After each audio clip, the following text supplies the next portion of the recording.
all of your ways. You are perfect in all of your ways to us. 'Cause you are perfect in all of your ways.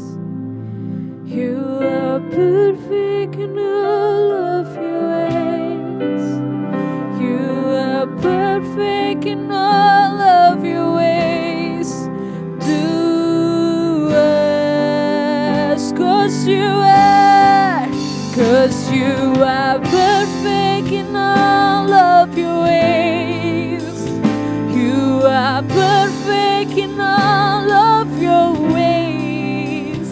You are perfect in all of your ways to us.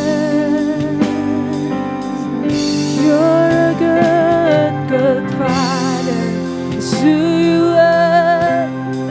It's who you are.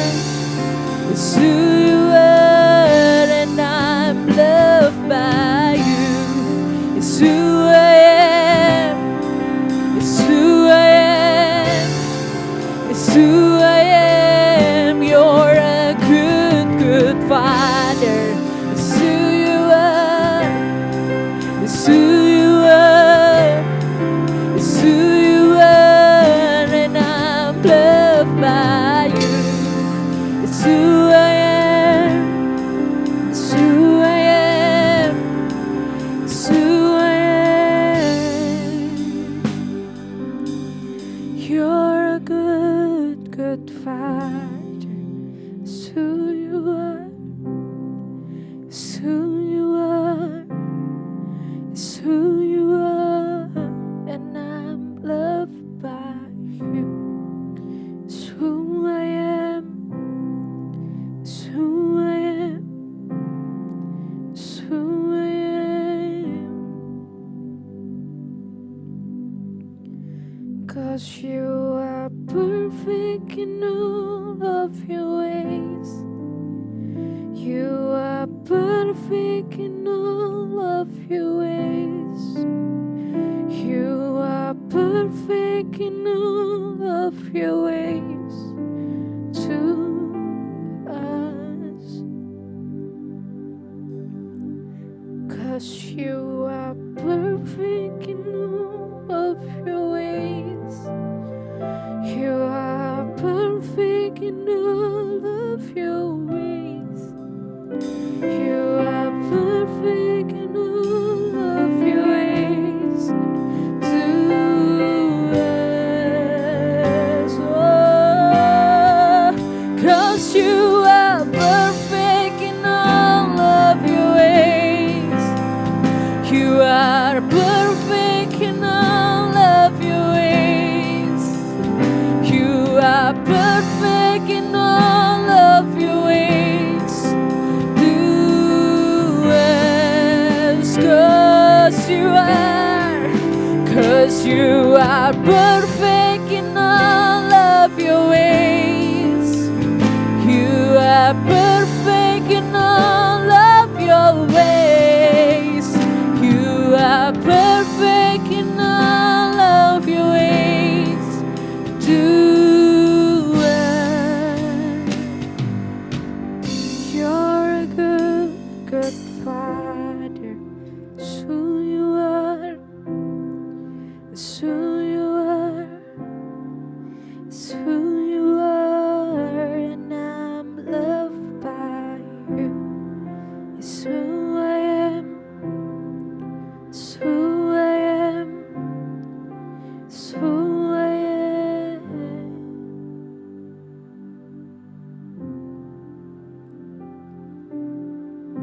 Kami pagi hari ini datang, Tuhan. Kami tahu kami punya Allah yang baik, Bapa yang baik.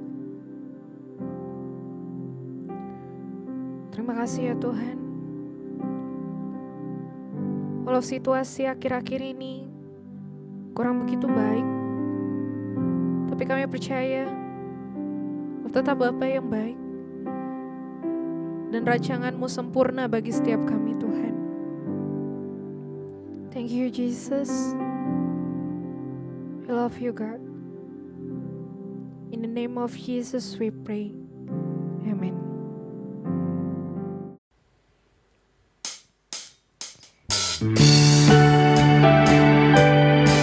Shalom. Mari bersama-sama kita mau menyembah Tuhan, memuji Tuhan, menaikkan ucapan syukur kepada Tuhan.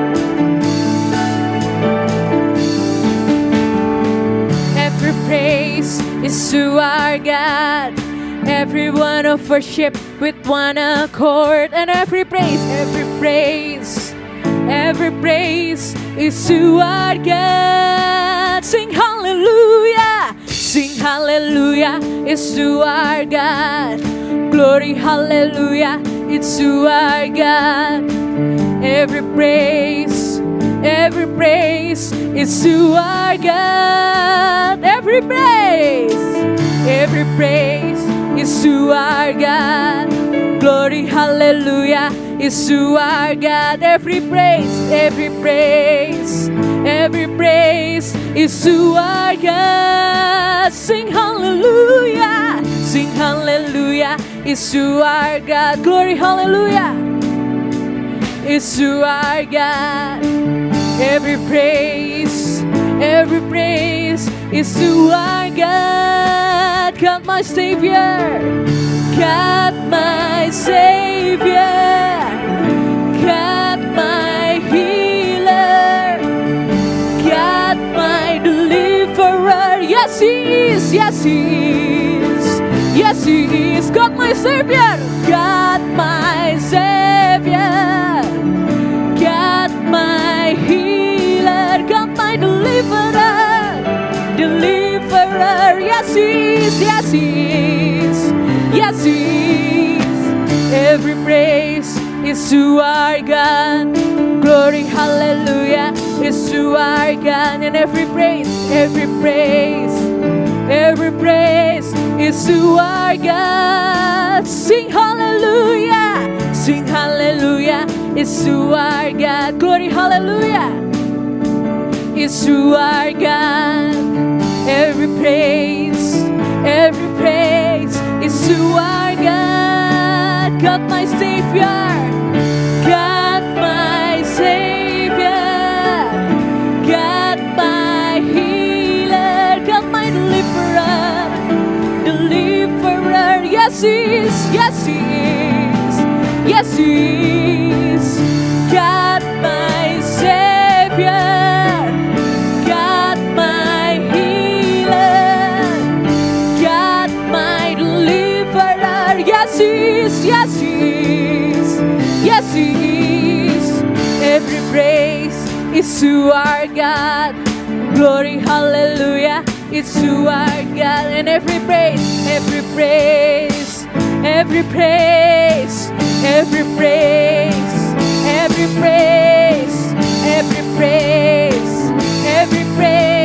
is to our God.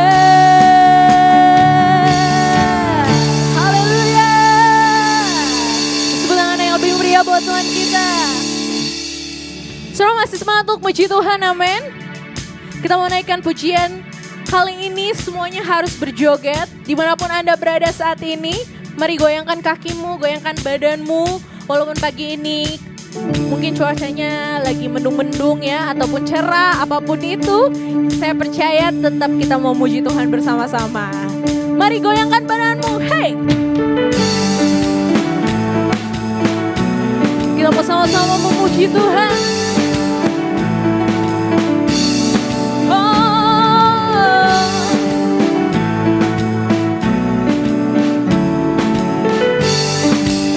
Sama-sama yang percaya katakan, kasih yang begitu besar, lebih kuat dari dosa. Kasih yang menemukanku, selamatkan dan pulihkanku.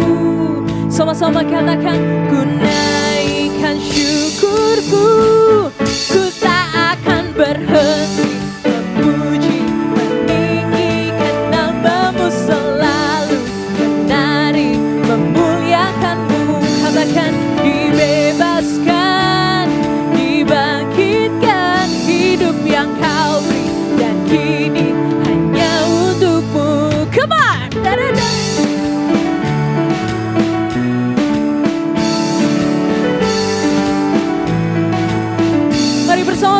puji Tuhan.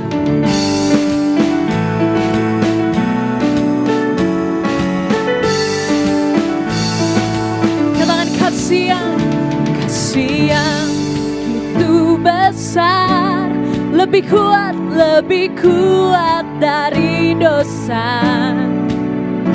Kasih yang menemukanku, selamatkan dan pulihkanku. Ku naikkan syukurku. Sama-sama yuk. Ku tak akan berhenti memuji, meninggikan namamu, selalu menari, memuliakanmu. Hey, dibebaskan, dibangkitkan, hidup yang kau beri, dan kini hanya untukmu.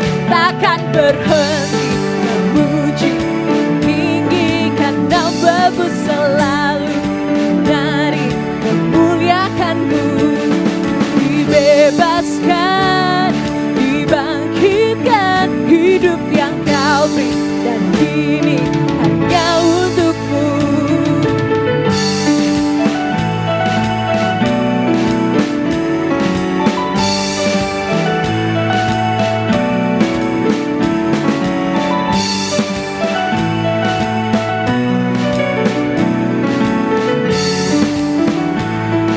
Mari bersama-sama angkat tanganmu.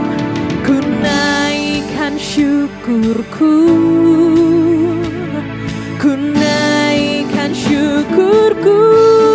Ku tak akan berhenti memuji, meninggikan namamu, selalu menari, memuliakanmu. Dibebaskan, dibangkitkan, hidup yang kau beri, dan kini hanya untukmu. Takkan berhenti meninggikan namamu. Dibebaskan, dibangkitkan, hidup yang kau beri, dan kini hanya untukmu. Hidup yang kau beri, dan kini hanya untukmu. Haleluya. Shalom Bapak Ibu yang dikasihi Tuhan. Bagi Bapak Ibu yang rindu memberikan persembahan, dapat memberikan melalui transfer ke nomor rekening yang tertera di layar ini. Tuhan Yesus memberkati.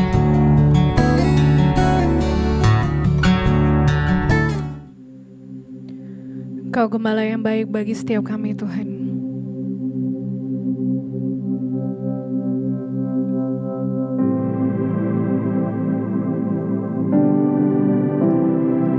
Kami tidak takut bahaya, sebab Engkau beserta dengan kami.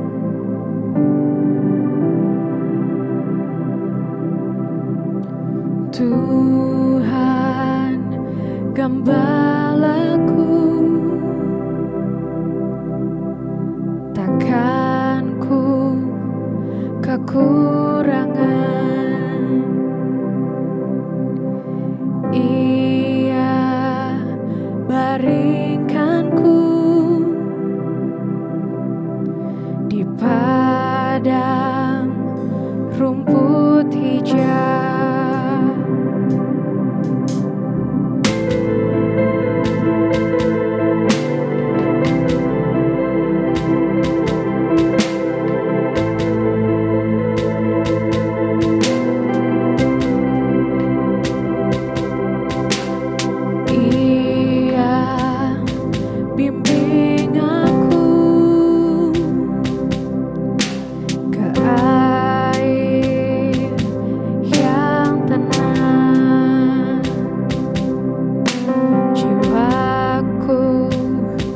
Disegarkan,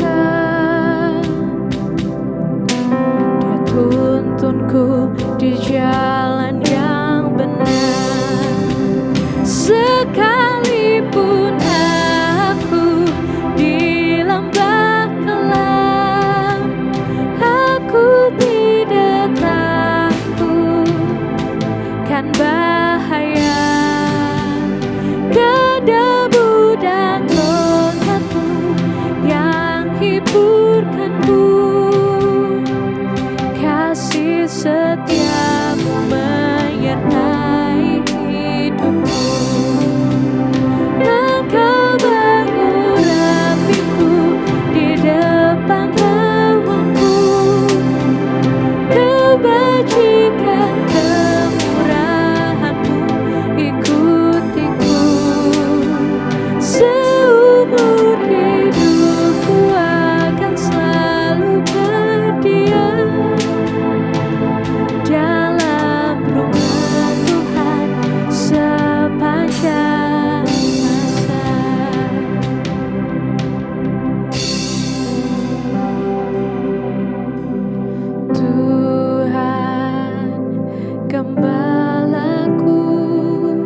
jiwaku disegarkan.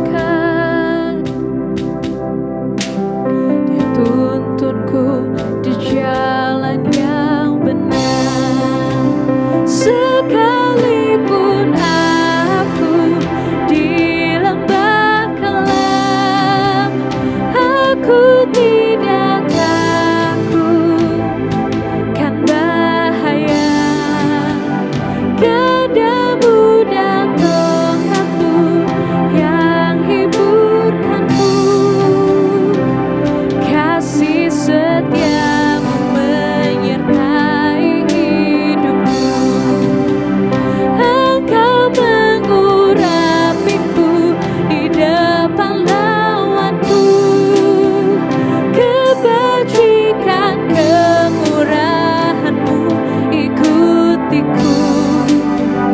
Seumur hidupku akan selalu berdiam dalam rumah Tuhan sepanjang masa.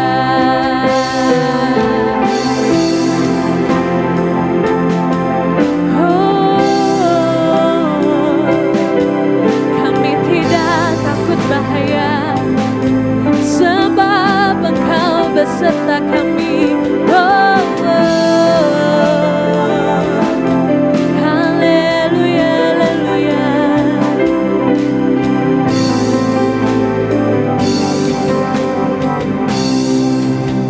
Sekalipun aku di lembah kelam, aku tidak takut kan bahaya.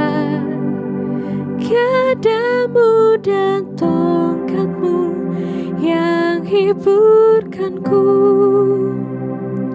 kasih setiamu menyertai hidupku. Engkau mengurapiku di depan lawanku, kebajikan kemurahan-Mu ikutiku. Seumur hidupku akan selalu berdiam dalam rumah Tuhan sepanjang masa.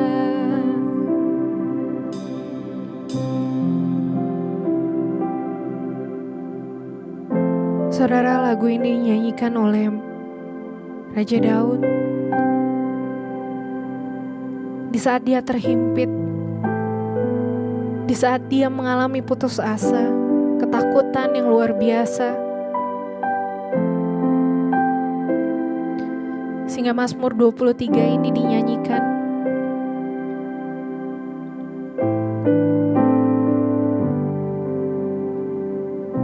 Saudara, tidak ada manusia yang berani. Kita semua pernah mengalami ketakutan, keputusasaan, kecemasan, bahkan hal-hal yang sebenarnya belum terjadi. Kita sudah ketakutan karena membayangkan kalau saja semuanya terjadi. Saudara, mari bersama-sama kita mau menguatkan kepercayaan kita sekali lagi kepada Tuhan. Bahwa sekalipun aku berada di lembah kelam, aku tidak takut sebab Tuhan beserta denganku.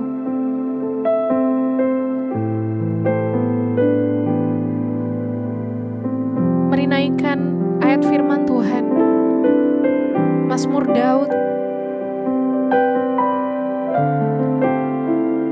Mari angkat tanganmu bersama-sama, katakan, sekalipun aku di lembah kelam, aku tidak takut kan bahaya. Gadamu dan tongkatmu yang hiburkanku, kasih setiamu menyertai hidupku. Ayo saudara, Engkau mengurapiku di depan lawanku. Kebajikan kemurahan-Mu ikutiku. Seumur hidupku akan selalu berdiam dalam rumah Tuhan sepanjang masa. Sekalipun aku di lembah kelam, aku tidak takut, aku tidak takut kan bahaya. Gadamu dan tongkatmu yang hiburkanku. Kasih setiamu menyertai hidupku. Engkau mengurapiku di depan lawanku. Kebajikan kemurahan-Mu ikutiku seumur hidupku. Ku akan selalu berdiam dalam rumah Tuhan sepanjang masa.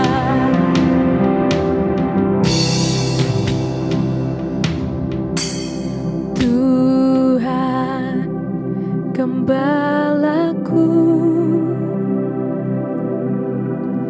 takkan ku kekurangan.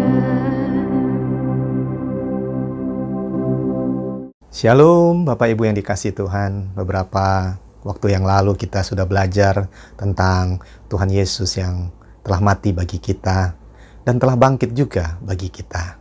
Dan hari ini kita belajar mengenai satu peristiwa yang akan terjadi, bahwa mereka yang meninggal dalam Yesus akan dikumpulkan Allah bersama-sama dengan Dia. Bapak Ibu yang terkasih, dalam beberapa minggu ke depan ini kita akan belajar tentang akhir zaman. Saya berdoa Bapak Ibu bisa mengikutinya dengan baik, dan biarlah pelajaran ini membuat nama Tuhan dipermuliakan. Mari kita akan belajar tentang siapakah Antikristus dan pengangkatan gereja. 1 Tesalonika pasal yang ke-4 ayat 13 sampai dengan ayat yang ke-18. Perikopnya berjudul Kedatangan Tuhan. Selanjutnya, kami tidak mau saudara-saudara bahwa kamu tidak mengetahui tentang mereka yang meninggal, supaya kamu jangan berduka cita seperti orang-orang lain yang tidak mempunyai pengharapan. Karena jikalau kita percaya bahwa Yesus telah mati dan telah bangkit, maka kita percaya juga bahwa mereka yang telah meninggal dalam Yesus akan dikumpulkan Allah bersama-sama dengan Dia. Ini kami katakan kepadamu dengan firman Tuhan. Kita yang hidup, yang masih tinggal sampai kedatangan Tuhan, sekali-kali tidak akan mendahului mereka yang telah meninggal. Sebab pada waktu tanda diberi, yaitu pada waktu penghulu malaikat berseru dan sangkakala Allah berbunyi, maka Tuhan sendiri akan turun dari sorga, dan mereka yang mati dalam Kristus akan lebih dahulu bangkit. Perhatikan ayat 17 Bapak Ibu yang terkasih. Sesudah itu kita yang hidup, yang masih tinggal akan diangkat bersama-sama dengan mereka dalam awan menyongsong Tuhan di angkasa. Demikianlah kita akan selama-lamanya bersama-sama dengan Tuhan. Karena itu, hiburkanlah seorang akan yang lain dengan perkataan-perkataan ini. Bapak Ibu yang terkasih, berita firman Tuhan tentang akhir zaman adalah berita penghiburan bagi kita semua, bukan berita yang menakutkan. Bapak Ibu yang terkasih, minimal sampai hari ini ada 4 pandangan tentang pengangkatan gereja. Ada 4 versi Bapak Ibu. Versi yang pertama adalah mereka percaya bahwa gereja atau umat Tuhan akan diangkat sebelum masa aniaya dimulai. Versi yang kedua, Mereka percaya bahwa gereja atau umat Tuhan akan diangkat di tengah-tengah masa aniaya. Dan versi yang ketiga, percaya bahwa gereja akan mengalami pengangkatan setelah masa aniaya. Yang keempat adalah tidak ada pengangkatan. Mungkin ada yang bertanya, kalau gitu kita menganut paham yang mana, versi yang mana? Saya sendiri menganut paham atau versi yang pertama, yaitu kita akan diangkat sebelum masa aniaya dimulai. Mari saya tunjukkan ayatnya, Bapak Ibu. 1 Tesalonika pasal 5 ayat yang ke-9. Karena Allah tidak menetapkan kita untuk ditimpa murka, tetapi untuk beroleh keselamatan oleh Yesus Kristus Tuhan kita. Jelas sekali masa aniaya adalah masa murka, dan Tuhan tidak menetapkan kita untuk ditimpa murka, tetapi untuk beroleh keselamatan oleh Yesus Kristus Tuhan kita. Bapak Ibu, mari perhatikan gambar pengangkatan berikut ini. Kalau Bapak Ibu lihat, ada 7 tahun dibagi 2 masa aniaya itu, dan sebelum masa aniaya itu dimulai, perhatikan tanda panah biru, kita, gereja Tuhan, akan diangkat sebelum 7 tahun masa aniaya itu dimulai. Mungkin ada yang bertanya-tanya, apa itu masa aniaya? Masa aniaya adalah masa atau waktu di mana antikristus berpengaruh begitu besar atas dunia ini. Bahkan kelak dia berkuasa atas seluruh dunia pada masa itu. Berapa lama dia berkuasa? Menurut kitab Daniel, 7 tahun, Bapak Ibu. Mari kita baca Daniel pasal 9 ayat 27. Raja itu akan membuat perjanjian itu menjadi berat bagi banyak orang selama 1 kali 7 masa. Pada pertengahan 7 masa itu, ia akan menghentikan korban sembelihan dan korban santapan. Dan di atas sayap kekejian akan datang yang membinasakan, sampai pemusnahan yang telah ditetapkan menimpa yang membinasakan itu. Raja ini bukan Tuhan Yesus. Raja yang dimaksud di sini adalah raja yang membinasakan. Siapa raja itu? Yang dimaksud di sini dengan raja itu adalah antikristus itu sendiri. Sebab ia adalah raja dunia pada masa itu. Dia telah membuat sebuah perjanjian yang memberatkan begitu banyak orang di dunia pada masa itu. Ada penjelasan yang menarik di kitab Wahyu pasal 13 tentang antikristus ini. Mari kita baca Wahyu pasal 13 ayat pertama sampai dengan ayat yang ke-10. Demikian firman Tuhan.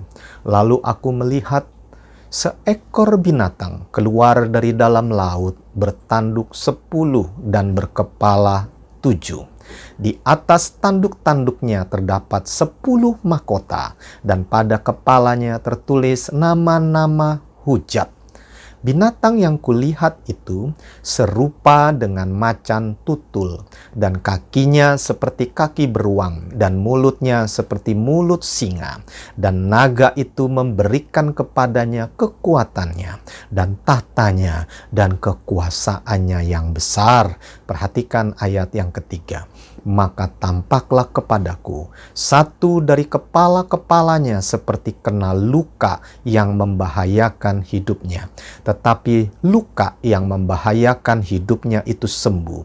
Seluruh dunia heran lalu mengikut binatang itu. Ayat yang keempat. Dan mereka menyembah naga itu karena ia memberikan kekuasaan kepada binatang itu. Dan mereka menyembah binatang itu sambil berkata, siapakah yang sama seperti binatang ini? Dan siapakah yang dapat berperang melawan dia? Dan kepada binatang itu diberikan mulut yang penuh kesombongan dan hujat. Kepadanya diberikan juga kuasa untuk melakukannya 42 bulan lamanya. Ikuti saya, 42 bulan lamanya. 42 bulan itu artinya 3,5 tahun, Bapak Ibu. Dan apa yang terjadi dengan antikristus ini? Lalu ia membuka mulutnya untuk menghujat Allah, menghujat namanya dan kemah kediamannya, dan semua mereka yang diam di sorga. Dan ia diperkenankan untuk berperang melawan orang-orang kudus, dan untuk mengalahkan mereka. Dan kepadanya diberikan kuasa atas setiap suku dan umat dan bahasa dan bangsa. Dan semua orang yang diam di atas bumi akan menyembahnya, yaitu setiap orang yang namanya tidak tertulis sejak dunia dijadikan di dalam kitab kehidupan dari anak domba yang telah disembelih. Barang siapa bertelinga, hendaklah ia mendengar. Barang siapa ditentukan untuk ditawan, ia akan ditawan. Barang siapa ditentukan untuk dibunuh dengan pedang, ia harus dibunuh dengan pedang. Yang penting di sini adalah ketabahan dan iman orang-orang kudus. 42 bulan alias 3,5 tahun. Apa yang terjadi dalam masa 42 bulan itu? Bapak Ibu, mari perhatikan gambar berikut ini ya. Kalau Bapak Ibu lihat, ini adalah 7 tahun masa aniaya, masa pemerintahan antikristus dibagi 2, yaitu 3,5 tahun pertama disebut permulaan penderitaan, dan 3,5 tahun berikutnya disebut sengsara besar. Kenapa 3,5 tahun terakhir disebut sengsara besar? Sebab ada sesuatu yang sangat ngeri sekali. Kesengsaraan besar atas seluruh dunia pada masa itu. Mari kita baca firman Tuhannya. Matius 24 ayat 21. Sebab pada masa itu akan terjadi siksaan yang dahsyat, seperti yang belum pernah terjadi sejak awal dunia sampai sekarang, dan tidak akan terjadi lagi. Ada siksaan yang begitu ngeri, Bapak Ibu. Siksaan yang begitu dahsyat di 3,5 tahun terakhir pemerintahan antikristus itu.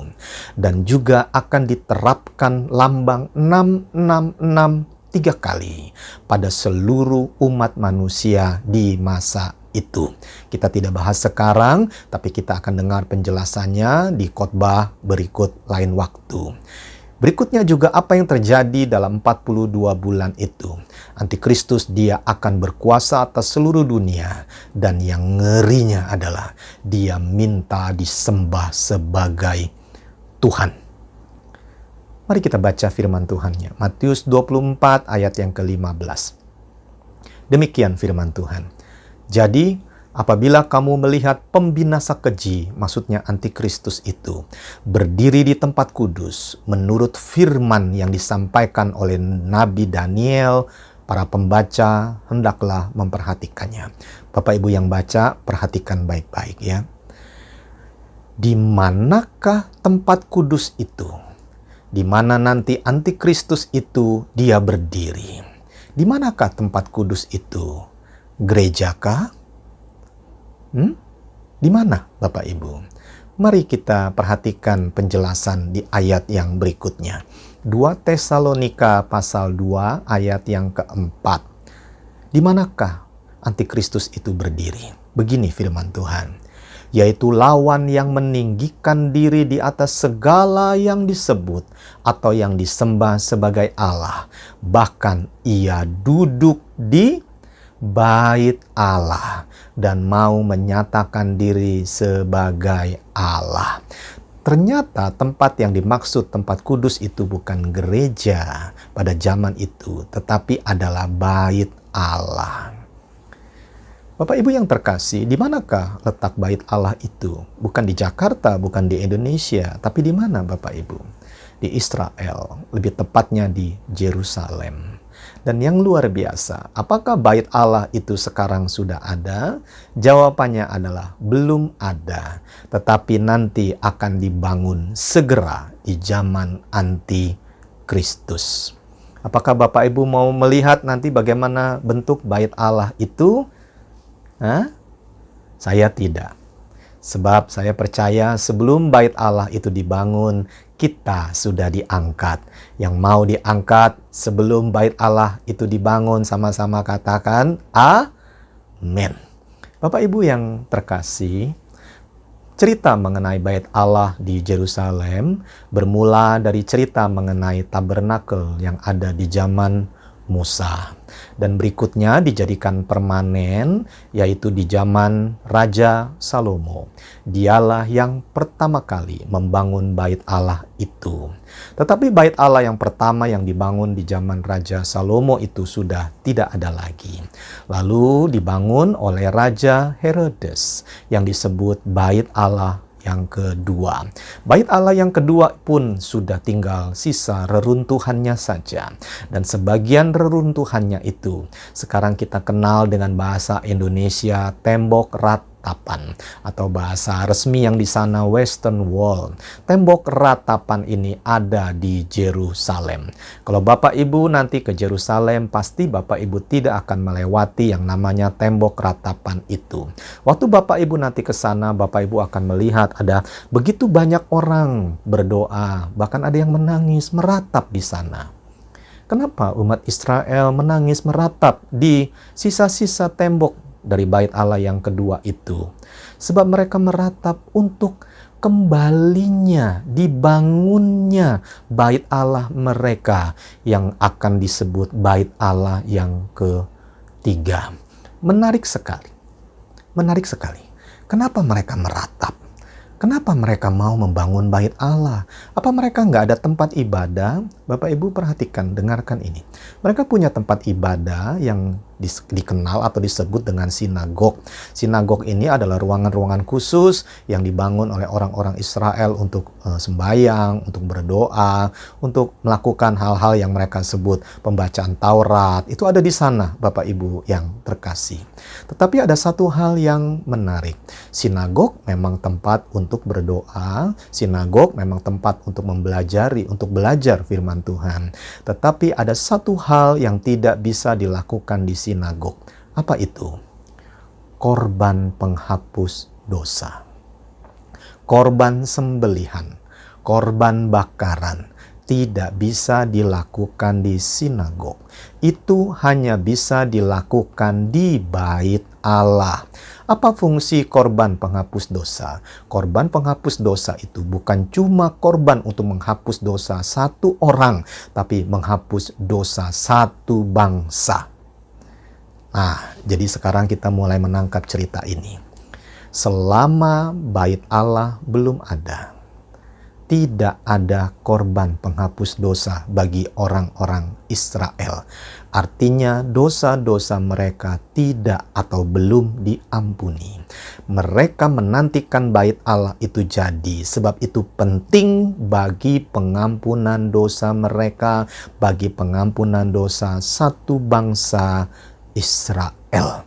Jadi pasti mereka mau ke sorga. Supaya dosa-dosa diampuni, bait Allah itu harus jadi, karena di situ akan dilakukan korban penghapus dosa. Mungkin ada yang berkata, apakah ada ayatnya, Pak? Ada. Mari kita baca Imamat 16 ayat yang ke-15. Begini firman Tuhan. Inilah salah satu ritual yang dilakukan di bait Allah, Bapak Ibu ya. Lalu ia harus menyembelih domba jantan yang akan menjadi korban penghapus dosa bagi bangsa itu, dan membawa darahnya masuk ke belakang tabir. Kemudian haruslah diperbuatnya dengan darah itu seperti yang diperbuatnya dengan darah lembu jantan, yakni ia harus memercikkannya ke atas tutup pendamaian dan ke depan tutup pendamaian itu. Bapak Ibu, Yesus Kristus adalah anak domba Allah yang darahnya sudah tercurah menghapus dosa kita sehingga kita damai dengan Tuhan di sorga. Bapak Ibu bisa dengar kembali khotbah pada saat Jumat Agung yang lalu. Tetapi banyak orang Israel tidak percaya Yesus sebagai Tuhan dan Juru Selamatnya. Itulah sebabnya mereka masih menantikan ritual korban penghapus dosa bagi mereka, dan itu harus dilakukan di bait Allah. Mereka sangat antusias untuk pembangunan bait Allah yang ketiga itu. Kapan bait Allah yang ketiga itu dibangun? Seperti di awal saya jelaskan, saya mau ingatkan.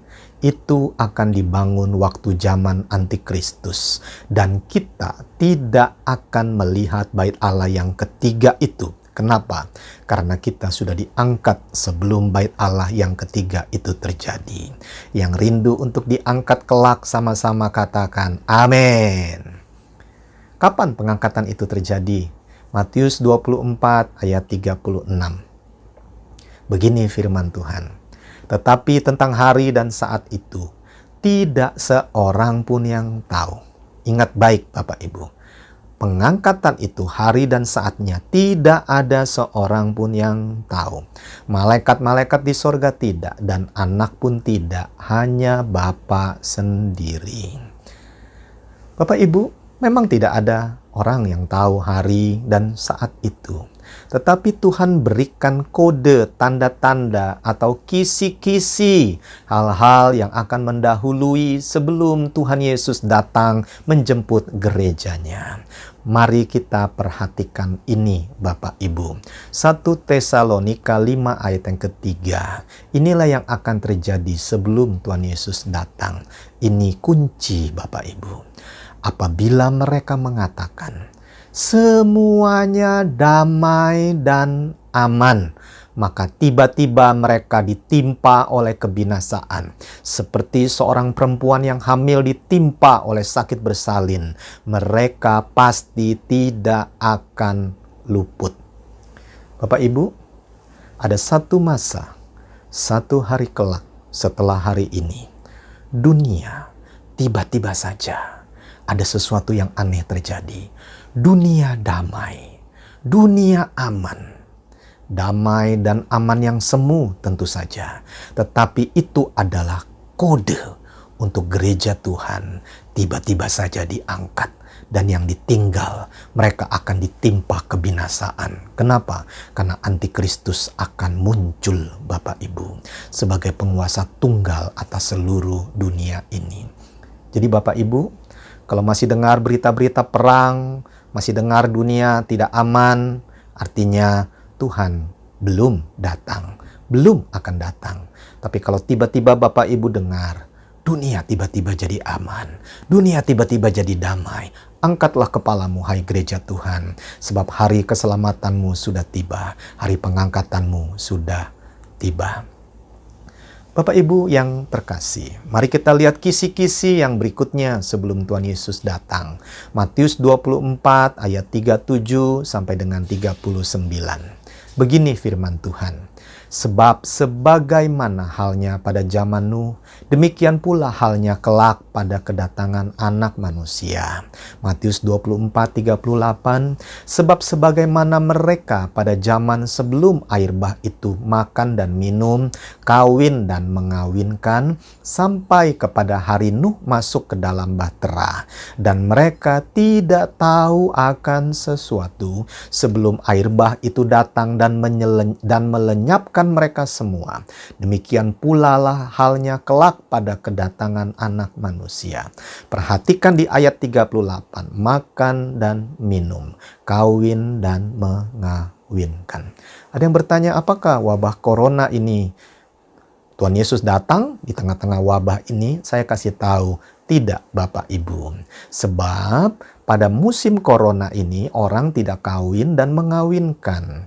Semua social distancing dan acara kawin mengawinkan bisa dibubarkan tiba-tiba Bapak Ibu. Bahkan bisa kena sanksi. Jadi Tuhan Yesus tidak akan datang di tengah-tengah wabah corona.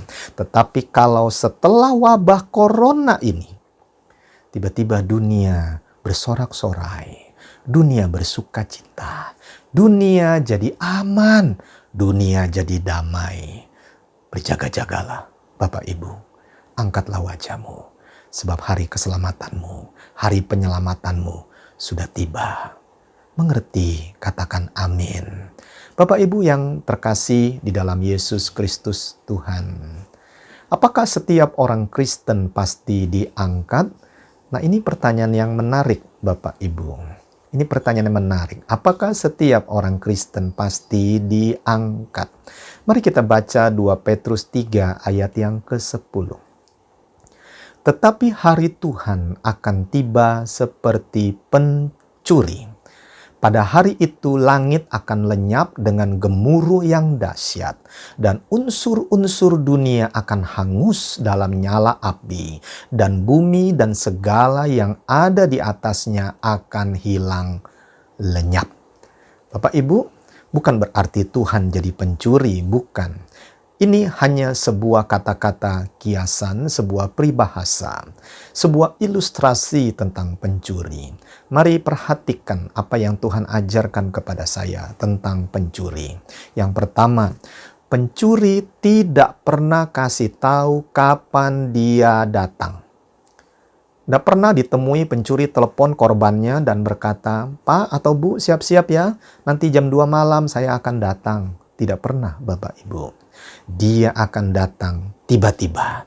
Dan pada saat pencuri datang, perhatikan, ia hanya akan ambil yang berharga saja. Bayangkan, kalau di rumah tersebut ada TV ukuran besar, lalu ada sapu ijuk. Mana yang dia ambil? Pasti dia akan ambil televisi ukuran besar. Kenapa? Karena televisi itu berharga, sapu ijuk bagi dia tidak berharga. Jadi pertanyaannya, apakah setiap orang Kristen diangkat? Pertanyaan yang boleh balik ditanyakan, apakah orang Kristen itu berharga di mata Tuhan? Saya berdoa di dalam nama Yesus Kristus Tuhan, kita semua yang dengar khotbah ini mengerti bahwa Tuhan bicara kepada kita, Engkau mulia. Engkau berharga dalam pandanganku. Jangan sia-siakan hidup ini, Bapak Ibu.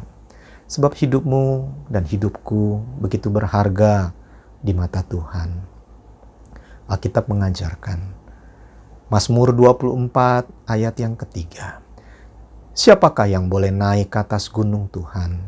Siapakah yang boleh berdiri di tempatnya yang kudus? Orang yang bersih tangannya dan murni hatinya. Tangannya bersih, artinya perbuatannya bersih, hatinya murni, Bapak Ibu, yang tidak menyerahkan dirinya kepada penipuan dan yang tidak bersumpah palsu. Tuhan Yesuslah yang memurnikan kita, Tuhan Yesuslah yang menguduskan kita. Ingat khotbah Jumat Agung yang lalu itu. Tuhan Yesus berkata tentang orang yang sudah dimurnikan. Dialah, Mazmur 24 ayat 5, dialah yang akan menerima berkat dari Tuhan dan keadilan dari Allah yang menyelamatkan dia. Ayat yang ke-6, itulah angkatan orang-orang yang menanyakan dia, yang mencari wajah-Mu ya Allah Yakub. Hari ini Bapak Ibu yang dikasihi Tuhan, sudah waktunya. Di tengah-tengah wabah corona hiruk pikuk ini, kita nggak tahu apa yang terjadi setelah ini. Pasti orang akan bersuka cita. Tiba-tiba saja musuh bisa berdamai. Tiba-tiba saja perang berhenti. Saya tidak tahu apa yang terjadi. Tetapi setelah itu, Bapak Ibu, setelah itu, kita benar-benar harus berjaga-jaga. Kita harus benar-benar berjaga-jaga. Sudah waktunya kita berbalik dari segala kejahatan yang kita lakukan.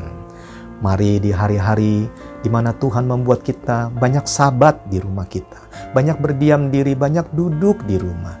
Mari kita kembali mencari Tuhan, mencari wajah Tuhan, mencari belas kasihannya, mengoreksi kehidupan dan masa lalu kita. Dia yang mengasihi kita, Dia yang mengampuni kita. Mari kita berdamai dengan Tuhan. Akhir kata, saya mau bacakan firman Tuhan di Wahyu 22 ayat yang ke-20. Ia yang memberi kesaksian tentang semuanya ini berfirman, "Ya, aku datang segera." Amin. Datanglah Tuhan Yesus. Datanglah. Mari kita berdoa Bapak Ibu. Saya merasakan kehadiran Tuhan mengalir di antara kita. Doa, Bapak Ibu doa. Doa, doa. Roh Kudus, Roh Kudus, sadarkan kami ya Tuhan. Insafkan kami ya Tuhan. Roh Kudus, tempelak hati kami. Kalau masih ada dosa, kesalahan, hal-hal buruk yang kami lakukan, ampuni kami Tuhan. Ampuni kami Tuhan. Ampuni kami Tuhan. Bapa, hamba doa dalam nama Tuhan Yesus. Nanti kalau Tuhan Yesus datang kembali yang kedua kali, Tuhan ingat gerejamu ya Tuhan. Tuhan ingat kami orang-orang yang sederhana ya Tuhan. Tuhan ingat khotbah ini ya Tuhan. Tuhan ingat kami yang mendengarkan khotbah ini ya Tuhan. Ingatlah akan kami apabila kelak Engkau datang sebagai Raja ya Tuhan. Ingatlah akan kami ya Tuhan. Betapa hati kami rindu untuk ada bersama-sama dengan Engkau. Kami tahu dunia ini cuma sementara. Rumah kami yang asli ada di sorga. Terima kasih ya Tuhan. Biarlah lewat firman Tuhan hari ini kembali ada jiwa-jiwa yang diselamatkan. Ada hati yang berbalik kembali kepada Tuhan. Terima kasih ya Tuhan. Pengampunan-Mu besar, kasih-Mu besar atas kami semua. Segala pujian, hormat, kemuliaan hanya buat Tuhan Yesus. Dalam nama Tuhan Yesus. Amin. Bapak Ibu yang dikasihi Tuhan, mari kita akhiri ibadah kita hari ini. Mari angkat tanganmu dan arahkan hatimu kepada Tuhan. Terimalah berkat dari Bapa di surga. Sekiranya engkau baik-baik mendengarkan firman yang disampaikan kepadamu pada hari ini, dan kau melakukannya dengan setia, maka segala berkat ini akan datang kepadamu dan mengejar kehidupanmu. Diberkatilah engkau waktu engkau masuk, waktu engkau keluar. Apapun yang kau kerjakan dijadikan Tuhan Yesus berhasil. Hidupmu naik dan bukan turun, jadi kepala dan bukan jadi ekor. Umur panjang di tangan kananmu, kekayaan kehormatan ada di tangan kirimu. Tuhan memberkati engkau dengan sehat dan umur panjang. Mari ikuti saya, sehat dan umur panjang. Sehat dan umur panjang. Sehat dan umur panjang. Kebajikan dan kemurahan akan mengikuti engkau seumur hidupmu. Sebab berkat Tuhan ada di atas kepalamu. Bahkan keturunanmu kelak disebut keturunan orang benar. Dan mereka akan perkasa di muka bumi ini. Bapak Ibu yang dikasihi Tuhan, Tuhan akan senantiasa bersama-sama dengan kita semua hari ini sampai selama-lamanya. Maranatha, dalam nama Tuhan Yesus. Semua percaya dalam nama Tuhan Yesus sama-sama katakan amin.